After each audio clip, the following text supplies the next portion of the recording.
Sorry, we're expecting Chairman Ethan D. Morrison. Eric, the chief engineer, still spoke with arrogance as the black SUV rolled to a stop at the construction site gate. But when the car door opened and a black man stepped out dressed in a dark blue suit, silver-rimmed glasses catching the sun, eyes sharp as a blade, the entire site fell silent. That man wasn't a stranger. He was Darius, the concrete mixer who had been humiliated by Eric just hours earlier. He simply extended his hand and said calmly, "Ethan D. Morrison, pleasure to see you again. Engineer Sandford." One handshake and one name, and an entire power structure flipped without a single raised voice. Eric took a step back. The insults he had hurled that morning echoed like ghosts in the minds of those watching, but no one dared to laugh, not out of fear, but because they were witnessing a moral earthquake where prejudice was crushed under the weight of truth.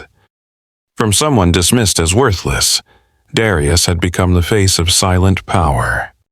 Before we dive into this inspiring story of reversal and revelation, let us know where you're watching from. And don't forget to subscribe, because tomorrow's story is one you don't want to miss. Midday sun scorched the Sky Park construction site. The concrete shimmered with heat. The air was thick with diesel, sparks from welding, and the clanging of steel. To the workers, it was just another day. Inside a makeshift meeting room, nothing more than sheet metal walls and wooden pallets, a marker tapped against a whiteboard. The noise faded.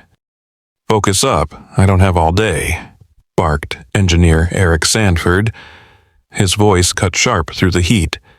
In one hand, he held a blueprint, in the other, a laser pointer tracing lines across the southwest foundation zone. Poured concrete was set to begin that week. Around him stood a crowd engineers in polos, managers with tablets, foremen in dusty boots. Everyone listened, except one man, silent in the back. He wore a faded safety vest, pants stained with dried cement, and held a folded site plan under one arm. No one acknowledged him. To them, he was just Darius, the new black laborer, the guy who didn't speak unless told, a shadow on the edge of the room. They didn't know he was watching, and what he saw was already shaking the ground beneath them. Darius stood still, eyes calm beneath the brim of his hard hat. He wasn't ignoring the meeting, he was reading every expression, every careless glance, every decision made too fast. Eric's pointer clicked again. "We'll accelerate the pour here," he said, tapping the southwest corner. "Ignore the slope, it's negligible." Darius blinked. He knew that slope wasn't negligible. He'd measured it himself 3 degrees off level. That meant stress, that meant cracks, that meant risk. He shifted slightly, raised his hand not high, just enough to be seen. Eric noticed. He squinted. Then, with a smirk, "Yes, you got something to add, Mr. Concrete." A few chuckles rose from the room. Polite, forced, the kind of laugh people give when they're afraid not to. Darius didn't smile, he didn't flinch, he spoke. "Sir, the terrain on that side slopes downward. If the foundation isn't reinforced, the concrete will settle unevenly. It'll crack, possibly fail." Eric raised his eyebrows, mocking. "Oh, wow, the laborer speaks." He turned to the group. "Watch out, folks. We've got ourselves a structural analyst with a shovel." More laughter now, louder, but not one person met Darius's eyes. Not one. The meeting dragged on. Eric rambled about deadlines, budgets, and unrealistic safety delays. His voice filled the room, bouncing off steel walls and cement dust. But at the back, Darius stood quietly, watching. He wasn't fuming, he wasn't even frustrated, he was waiting. Across the yard, a sleek black SUV turned into the main gate. No sirens, no escort, just silence, the kind that shifts the weight of a place. Inside the operations trailer, Eric poured himself coffee. He was still grinning from his victory earlier. "Remind them who's in charge," he muttered to his assistant. "Can't let the help get too confident." Then his phone buzzed. His hand froze. The screen showed one line: "Urgent, Chairman Morrison arriving in 15 minutes. Full site review." Eric's smile evaporated. His fingers tightened around the mug. He blinked. Once, twice. Morrison. He whispered it like a warning. Chairman Ethan D. Morrison hadn't set foot on a site in 5 years. He didn't visit unless something was broken or someone was outside. Darius walked calmly toward the far end of the lot, toward his car, an old silver sedan. He opened the trunk. Inside, beneath his worn safety vest, was a navy blue suit, a crisp white shirt, and a pair of polished dress shoes. Darius changed slowly, not rushed, not dramatic. Every motion was measured. The kind of care only someone with a plan takes. The kind of calm that only comes from knowing what's coming next. He slipped on the white shirt, buttoned each one without looking in the mirror, tied the dark navy tie with practiced ease. Then came the glasses, silver-rimmed, discreet, sharp. In the mirror, the reflection wasn't a laborer anymore. It was a man of stature, of power, of patience. 14 minutes later, the SUV stopped at the site gate. Eric stood outside, tie tightened, hair combed, shoes spotless. He rehearsed his smile, confident, respectful, calculated. The rear door opened. The moment froze. Darius stepped out. But not Darius, the worker. Ethan D. Morrison, CEO of Morrison Build. The heat didn't come from the sun anymore. It came from the burning shock on Eric's face. He stumbled forward. "We were expecting Chairman Morrison," he said, voice cracking. Darius Ethan held out his hand, firm, still. "Ethan D. Morrison, pleased to meet you again. Engineer Sanford." It wasn't loud, it wasn't angry, but it hit harder than any shout ever could. The first strike had landed, and the silent power had just stepped into the light. Eric didn't move. He couldn't. His polished shoes felt rooted to the concrete. His prepared speech gone, replaced with a dry throat and a single thought: what have I done? Behind him, a few engineers peeked out the trailer door. They saw the suit, the glasses, the authority. And they saw Darius, no, Ethan, standing tall. No anger, no revenge in his face, just presence. The kind that bends the air around it. Eric forced a smile, weak and cracked. "I had no idea. If I had known." Ethan cut him off gently. That's the problem. Eric, if you had known I was the CEO, you would have treated me with respect. But because you thought I was just a black laborer, you chose to humiliate me." The words weren't loud, but they echoed in the ears of everyone standing nearby. Younger engineers glanced down. Managers exchanged tense glances. Even Eric's assistant, clipboard in hand, stepped back slightly. Eric opened his mouth again, but no words came. Nothing could explain it. Nothing could erase it. Ethan reached into his jacket, pulled out a business card, and placed it in Eric's trembling hand. "Let's not waste any more time. We've got a foundation to fix both under our feet and in this company." The site meeting room was packed again, only this time, no one dared speak first. Ethan D. Morrison, still in his tailored suit, stood at the front, Behind him, 2 senior auditors and Walter, the veteran site supervisor, flanked him like a wall. Eric sat down across the room. His hands were folded tightly, his jaw clenched. The same man who had commanded the room just hours ago now looked like a student waiting for judgment. Ethan set down a folder on the table, opened it. Inside blueprints, risk assessments, and photos of the Northeast Foundation.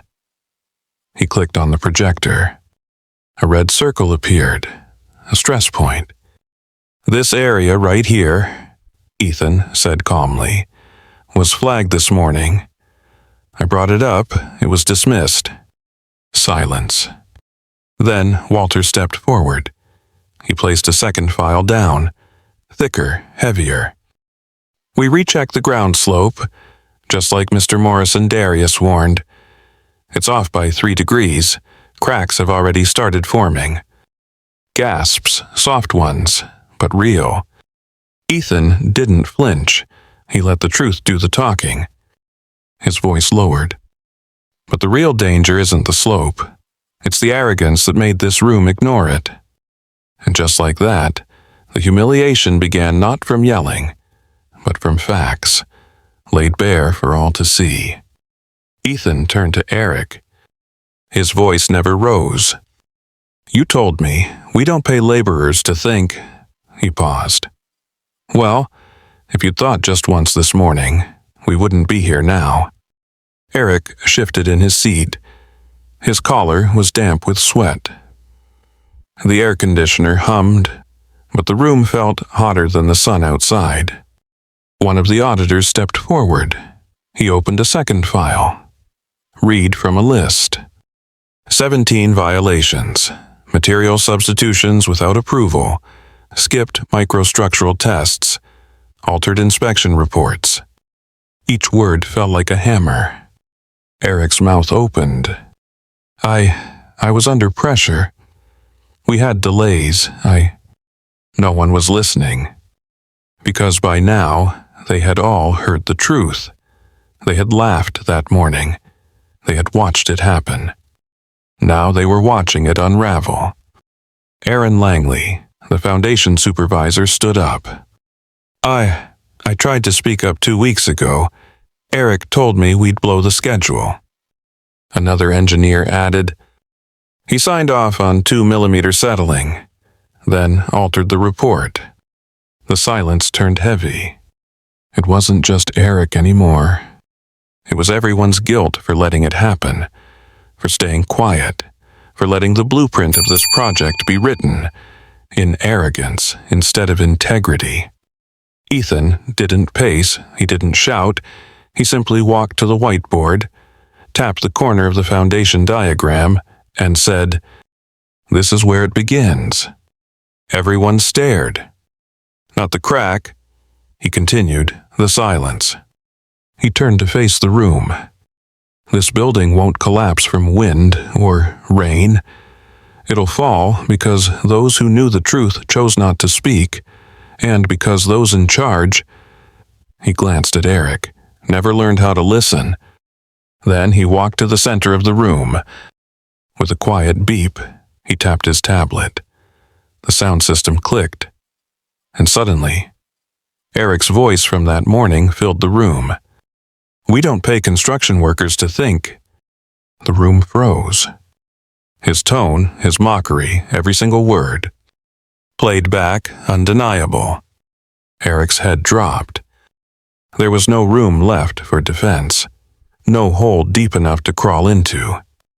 Ethan muted the recording. He didn't need to say more. But he did. "You didn't lose your position because you lacked expertise, Eric." His voice was calm, measured. "You lost it because you believed your title made you smarter than everyone else, especially those who looked like me." A long pause. "And now your choice termination or redemption." And just like that, the room felt smaller, the silence louder. And the man who once owned every corner of it was now facing every truth he tried to bury. Eric didn't answer. Not right away. He sat hunched at the edge of his chair, eyes locked on the two papers in front of him. One was stamped, termination with cause. The other, voluntary resignation and redeployment, 6-month instruction at Phoenix Center. His hands trembled. Not from anger, from something deeper, the kind of fear that comes when the mirror finally shows who you've become. Across the room, Ethan watched. Still, not smug, not vengeful. Just present, just quiet. A few minutes passed. Then, without a word, Eric picked up a pen and signed the second form. No salary, no title. Just 6 months teaching disadvantaged youth what he once thought was beneath him. A quiet murmur passed through the room. No one laughed, no one cheered.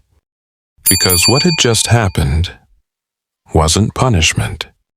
It was the beginning of something else. Redemption. Ethan nodded once, then turned to the rest of the room. Let this be clear. You will never be punished for speaking truth here, but you will be held accountable for burying it. Heads bowed. Not in shame, in understanding. The line had been crossed, the power structure had cracked, and from that fracture something honest was starting to rise. Outside, the afternoon sun began to dip, casting long shadows across the Sky Park site, but the longest shadow was no longer cast by Eric. It was gone, lifted, broken. Ethan stepped out of the meeting room onto the concrete yard. Dozens of workers looked up. Some were holding tools. Others stood frozen, dust on their faces, confusion in their eyes. Then, Ethan climbed onto a makeshift platform, 2 steel pallets stacked high. No microphone, no announcement. Just one man, one voice. "Good afternoon," he began. "My name is Ethan D. Morrison. For the past 4 weeks, you've known me as Darius, the guy with the shovel." A few gasps, some faces dropped, a hammer clanked to the ground. "And I worked beside you, mixed cement, carried rebar, listened, watched, learned." He paused. "And I saw the best of this crew, the teamwork, the grit, the commitment." Another pause. "But I also saw the silence, the fear, the way some of you stopped talking when the wrong people walked into the room." The crowd was dead silent now.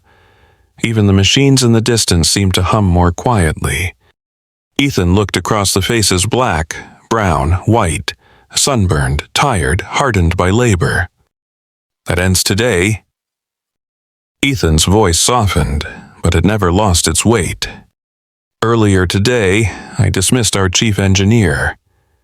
He let the sentence settle. Not because he made a mistake, but because he believed only people with titles could speak. Only people with degrees could be heard. No one moved, not a whisper, not a glance, because they all knew he wasn't just talking about Eric. He was talking about something bigger, something they had all felt. "From now on," Ethan continued, "any worker, any person on this site can report technical concerns directly to the Executive Safety Board. No permission needed, no fear of retaliation." Murmurs, eyes widened. If you spot a problem, you say it. If you have a solution, you share it. And if your idea is sound, you'll be rewarded just like the design team. A pause. Then one hand slowly rose in the crowd. It was Tyrell, a machinist, who'd once been laughed at for pointing out a faulty valve. "What if they still don't listen?" he asked. Ethan nodded. Then they answered to me, personally. That was the moment. When fear turned to belief, when whispers turned to resolve, and when the silent power finally had a voice. 6 weeks later, A gray winter morning wrapped around the outskirts of the city. The wind cut sharper, but inside classroom 4B at Phoenix Technical Center, it was warm not from the heaters, but from something new. Redemption. Eric Sandford stood at the chalkboard, wearing a faded shirt and khakis. No blazer, no nameplate, just chalk dust on his sleeves. He sketched a foundation diagram with a ruler. His voice was steady, careful. If the soil has high clay content, you don't just pour, you reinforce. Theory won't tell you that. Field experience will.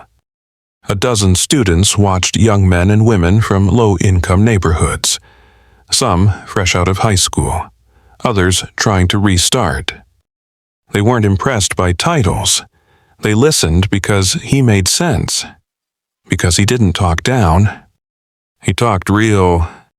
At the door, Ethan watched through the glass. Next to him, Gregory Mitchell, longtime engineer and now head of Morrison Build's Reformation program, crossed his arms. Greg whispered. He chose to stay past his sentence. No salary, no promise of promotion. Just said, "Let me finish what I started." Ethan didn't speak. He just nodded slowly, eyes never leaving Eric. The shadow that once loomed over the company was now quietly, patiently, teaching how not to cast one. Inside the classroom, a girl with curly hair and graphite on her hands raised her voice. "Mr. Eric, if you ever built something wrong before, did anyone let you fix it?" The room froze.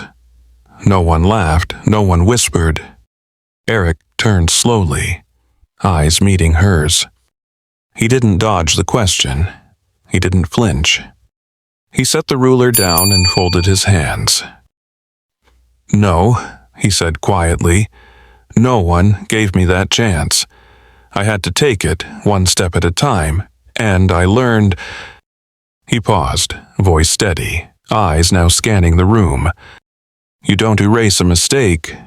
You fix it, like a cracked foundation, brick by brick, truth by truth." In the hallway, Greg nodded. "He means it."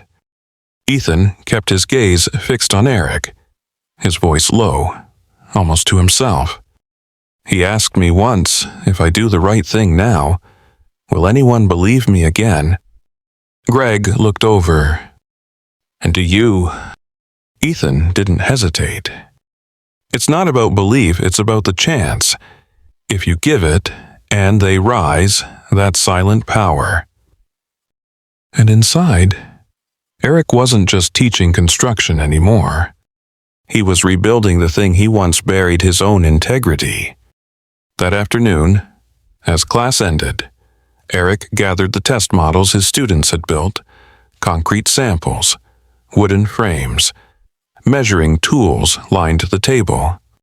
He moved slowly, carefully, not with fear, with respect. A student lingered behind. "Mr. Eric, how do you know when a structure is strong enough?" Eric smiled faintly. He held up a cracked test beam. "When it bends but doesn't break. When it learns to hold, even under pressure." He placed it gently back on the shelf. Outside, the winter sun broke through the clouds. Ethan stepped away from the glass, leaving Greg behind. As he walked down the hallway, his phone buzzed. A message from corporate site safety up 78%. Engineer feedback doubled. No more delayed reporting. But Ethan didn't smile because of numbers. He smiled because of people. At the far end of the corridor, Eric emerged from the classroom. Their eyes met. There was no applause, no grand handshake. Just a nod, one that said, "You're still building, and this time, you're using stronger materials." In that moment, the shadow didn't just wake. It began to walk again, not behind others, but alongside them. The following week, the executive floor of Morrison Build Tower buzzed with quiet urgency. Emails flew, phones rang, and at the center of it all, a closed-door meeting unlike any before. Ethan stood at the head of the conference room table. He didn't bring a speech. He brought a folder. Inside, 3 job offers addressed to Eric Sanford. Texas, Denver, even Switzerland. High-paying, full benefits, no mention of his past. Across the room, Eric sat in silence, envelope in hand. He had read them all. Twice. Finally, he looked up. "I didn't take any of them," he said, voice low but clear. "I want to stay 1 more semester." Ethan raised an eyebrow. Eric continued, "There are a few students I can't leave behind yet. Terrence just learned sectioning. Myra finally understands slump testing." He paused, then smiled barely. "A few months ago, I couldn't remember the names of people below me. Now I count each one." The room went quiet. Not out of judgment, out of recognition. Ethan nodded once. "Then stay, no permission needed, just purpose.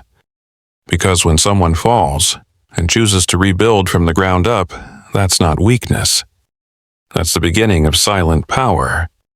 Eric stood to leave, folder still in hand.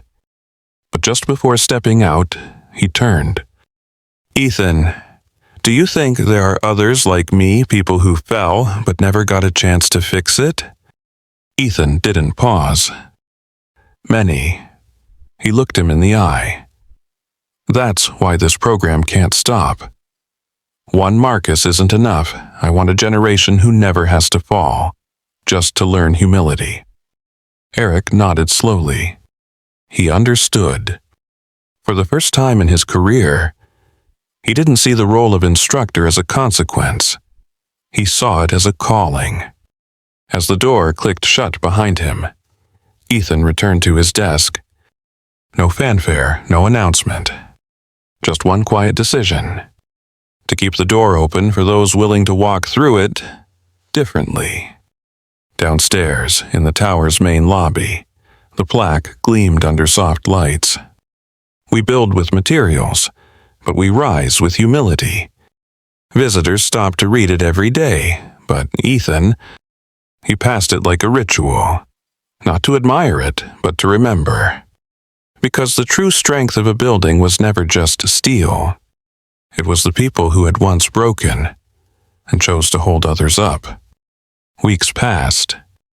At the 30th floor, where boardroom decisions used to echo in private, the room had changed. No longer for executives only. Now it was filled with interns, junior engineers, site workers people once kept at the bottom, now invited to the top. Eric entered that room one afternoon. He wore no tie, no title, just a name tag, Marcus E., Field Technical Instructor. He looked around at the fresh faces, some nervous, some eager, all watching him. He cleared his throat. "I used to think people needed titles to matter. I was wrong." He held up a tiny stone, something he'd picked up from a construction site. "This pebble isn't in the blueprint, but if it's in the wrong place, the whole foundation can shift." He looked across the room. "So speak up, kindly, clearly, always, because if you stay silent," he paused, "you're not just failing the structure, you're failing yourself." Behind the glass wall, Ethan stood with arms crossed, watching. He didn't interrupt. He didn't need to. Because Eric's voice was no longer a warning. It was a reminder that even those who fall the hardest can still be the ones who lift others higher than ever before.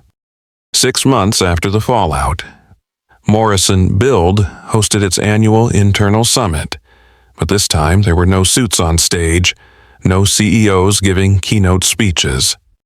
Instead, a young intern named Myra stood at the podium. She held up a hand-drawn diagram of a reinforced beam. "This design came from Tyrell, one of our machinists, she said proudly. It passed all stress tests and saved us $12,000 in material. Applause erupted. At the back of the room, Ethan leaned against the wall, arms crossed. Beside him, Eric, still wearing the simple gray shirt of a field instructor, smiled. Not a wide smile, just enough. After the session, a reporter approached Ethan. "Shoo, Mr. Morrison, what changed? Why does everyone here speak like they matter?" Ethan looked around the room. Workers, engineers, students, all mingling, all contributing. Then he answered, "Because they do." He paused. The greatest lesson we ever learned didn't come from a design flaw. It came from a flaw in how we treated each other. And that right there was the difference. Not just a company built on blueprints, but one rebuilt on respect. Because the most important structure Ethan had ever helped design was one where every voice had a place. That evening, Ethan returned to his office. The lights of the city flickered beyond the glass. The desk was clear, no reports, no charts, just a single photo in a wooden frame. It showed two men, one in a suit, holding a blueprint, the other in a dusty vest, pointing at the ground. Below it, a caption etched in brass, "Knowing less doesn't mean knowing nothing." Ethan stared at it for a long moment. Then, a soft knock. Eric stepped in, holding a worn canvas backpack. "I'm heading to the Woodrow site tomorrow. The new crew starts orientation." Ethan nodded. "You ready?" Eric shrugged, smiling. "I don't think I'll ever be ready, but I'm present, that's enough." Ethan leaned forward. "What will you tell them?" Eric exhaled. "That I once thought leadership meant being the loudest voice in the room. Now I know it's listening when the quietest one speaks." Silence stretched between them. But it wasn't empty. It was full of growth, of change, of understanding. Because the true lesson wasn't about cement or steel. It was about breaking the walls inside ourselves before we build anything meant to last. The next morning, Eric arrived at the Woodrow site before sunrise. He walked the perimeter in silence, checked the ground, spoke with crew leaders, not to command but to ask, to learn. At 7:00 a.m., the first group of trainees gathered under the steel awning. Some wore second-hand boots. Others clutched notebooks too clean to have seen dust. Eric stood in front of them. No podium, no script, just presence. "You're here to learn how to build, but first you need to learn why things fall." He held up a cracked sample beam. This didn't break because of pressure. It broke because no one checked the core.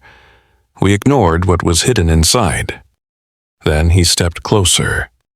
Same goes for people. You ignore what's under the surface, and eventually it cracks. The group didn't shift, they didn't look away, because they saw it. Not a teacher, not a former boss. A man who fell, who stood back up, and was now holding the blueprint for something more powerful than concrete. Accountability, compassion, courage. That morning, no one clapped, no one needed to, because for the first time, they saw the lesson not on the board, but walking in front of them. 6 months had passed since the fall, but at Morrison Build, something else had risen in its place. A culture, not built on titles, but on truth. In the lobby of the newly completed Sky Park Tower, interns gathered for a final orientation. Eric stood beside a column, now wrapped in polished steel. He looked nothing like the man from before, and everything like the man he had become. One girl raised her hand. She had dark skin, a smudge of graphite on her cheek, and confidence in her voice. "Mr. Eric, what do we do when someone powerful is wrong?" He paused, then bent down, picked up a tiny pebble from the edge of the floor, held it up. "This," he said, "isn't on the blueprint, but if it's in the wrong place, it can throw the whole structure off balance." He looked at each of them. "That means even the smallest thing, even a voice you think no one hears, can stop a collapse if you speak up." He let the pebble fall, and for a second, they all listened to the sound. Soft, but clear. Silent power isn't about shouting. It's about standing steady even when the ground shifts beneath you. Later that day, Ethan walked the 30th floor of Sky Park Tower.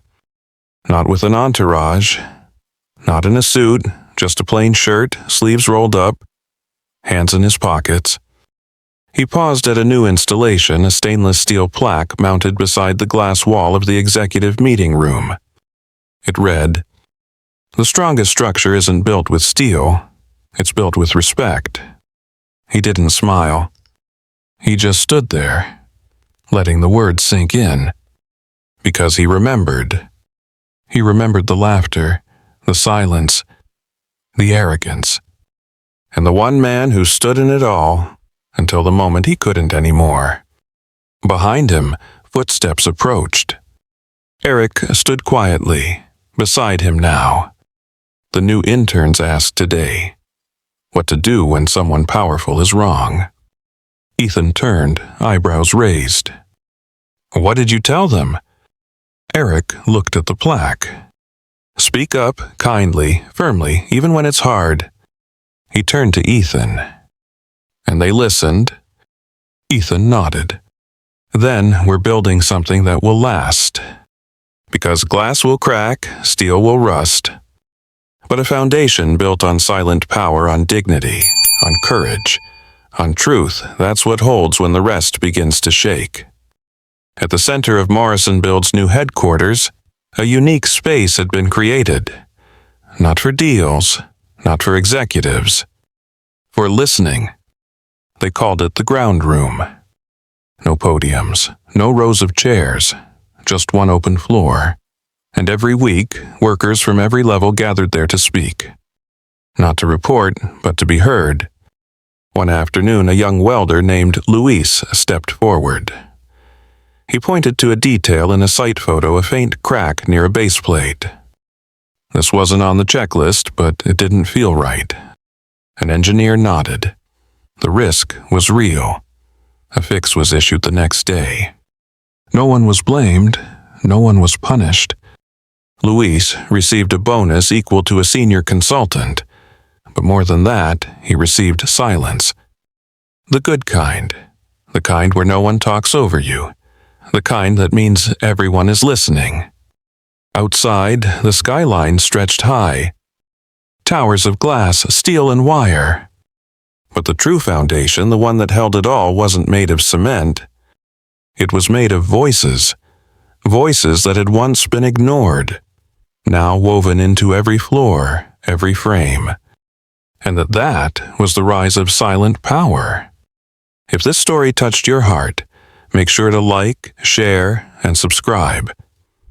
Every click helps us bring more powerful stories of empathy, justice, and silent strength to life. Your support is what fuels this journey. Let's keep standing together and rising higher, one story at a time. Stay safe and inspired.